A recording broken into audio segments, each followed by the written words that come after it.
Paulo mtume alitoa mfano wa habari ya kanisa, akasema mwanaume anafananishwa na kichwa, mwanamke anafananishwa na mwili.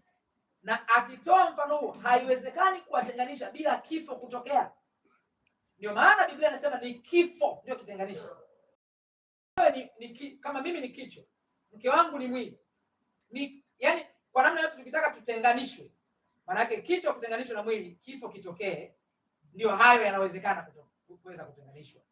Ndio maana Paulo mtume akalieleza hilo katika Waefeso sura ya 5 kuanzia mstari wa 25 mpaka mstari Waefeso sura ya 5 mstari wa 25 mpaka mstari labda wa 31. Nisome. Enyi waume wapendeni wake zenu kama Kristo naye alivyolipenda kanisa akajitoa kwa ajili yake ili makusudi alitakase na kulisafisha kwa maji katika neno, apate kujiletea kanisa tukufu lisilo na ila wala kunyanzi wala lolote kama hayo, bali liwe takatifu lisilo na mawaa.